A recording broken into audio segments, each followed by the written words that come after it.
आज हम आप लोगों को दशहरा पर निबंध लिखना बताते हैं, जिसमें हेडिंग होगी प्रस्तावना, महत्व तथ्य, रामलीला मंचन, निष्कर्ष। ठीक है, ये हेडिंग होगी। ठीक है, और ये हेडिंग आपको जो है डालकर लिखना होगा।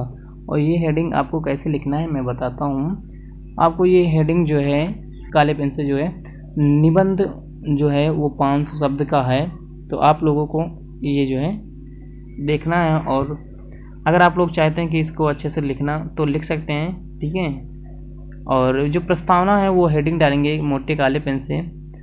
तो उसके बाद आपको लिखना क्या है कि मैं बता रहा हूँ, आप इसके स्क्रीनशॉट लेकर या फिर एक एक वर्ड आप लिख सकते हैं। मैं बताता हूँ पढ़ के, आप लोगों को रीड करके बता रहा हूँ। प्रस्तावना हेडिंग डालने के बाद आप लिखेंगे पूरे देश में मनाया जाने वाला हिंदू धर्म का महत्वपूर्ण पर्व है ये दशहरा। ये हर साल सितंबर या अक्टूबर के महीने में दीपावली के पर्व से 20 दिन पहले आता है। लंका के असुर राजा रावण पर भगवान राम की जीत को दिखाता है। दशहरा भगवान राम सच्चाई के प्रतीक हैं, रावण बुराई की शक्ति का। देवी दुर्गा के पूजा के साथ हिंदू लोग के द्वारा ये महान धार्मिक उत्सव दस्तूर मनाया जाता है। इस पर्व को पूरे देश में मनाए जाने की परंपरा और संस्कार क्षेत्र दर क्षेत्र अलग अलग। ये पर्व बच्चों के मन में काफ़ी खुशियाँ लाता है। फिर आपको आगे इसकी जो इम्पोर्टेंस, जो महत्वपूर्ण तथ्य हैं दशहरा के बारे में, महत्वपूर्ण तथ्य, ये आपको हेडिंग डालना है। ठीक है, आपको हेडिंग डालना है।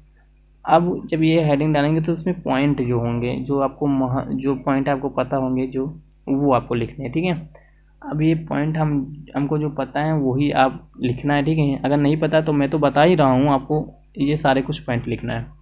ऐसे पहला पॉइंट होगा, कहा जाता है कि अगर रावण का वध भगवान राम ने नहीं किया होता तो सूर्य हमेशा के लिए अस्त हो जाता।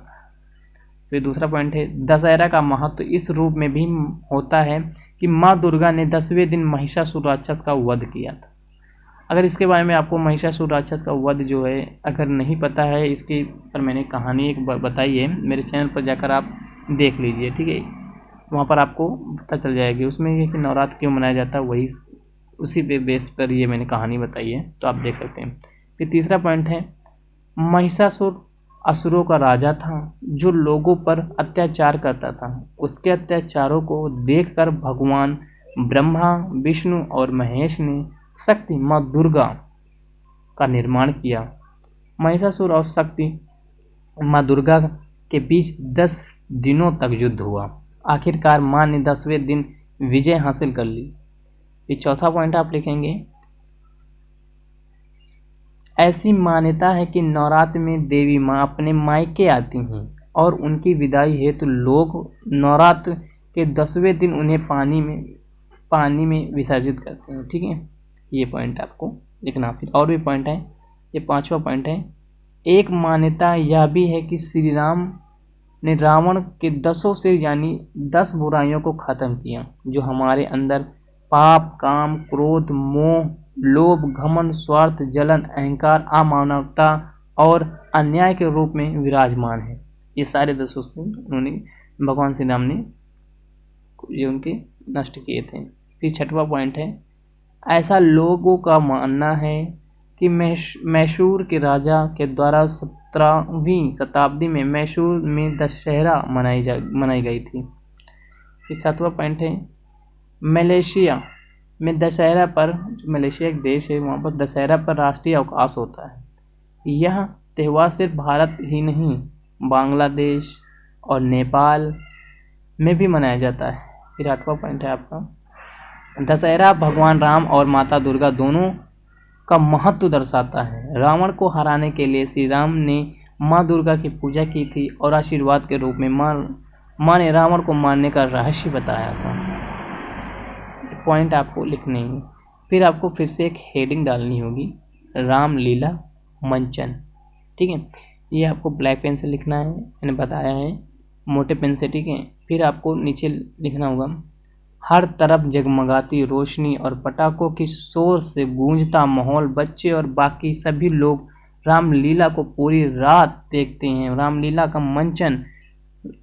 के जो मंचन के द्वारा वास्तविक लोग रावण के पात्रों, उनके इतिहास को बताते हैं। हजारों की संख्या में आदमी, औरत और बच्चे रामलीला मैदान में अपने पास के क्षेत्रों से इस उत्सव का आनंद उठाते हैं। रामलीला जो राम, सीता और लक्ष्मण के किरदार के लिए वास्तविक कलाकार होते हैं, वही रावण, मेघनाथ, कुंभकर्ण के कागज़ के पुतले बनाए जाते हैं।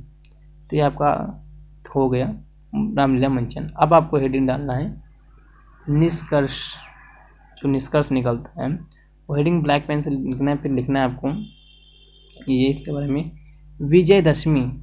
विजयदशमी एक ऐसा पर्व है जिसे लोगों के मन में नई ऊर्जा, बुराई और अच्छाई की जीत और लोगों के मन में नई चाह और सात्विक ऊर्जा भी ले आता है। भगवान राम ने कैसे बुराई का अंत कर रावण पर विजय प्राप्त की।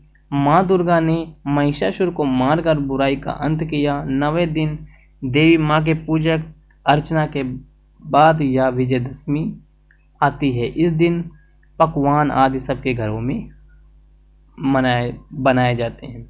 बहुत हर्ष और उल्लास के साथ में ये दशहरा मनाया जाता है। तो मैंने आप लोगों को अच्छे से बताया, तो उम्मीद करता हूँ कि आप लोगों को वीडियो ये अच्छी लगी होगी।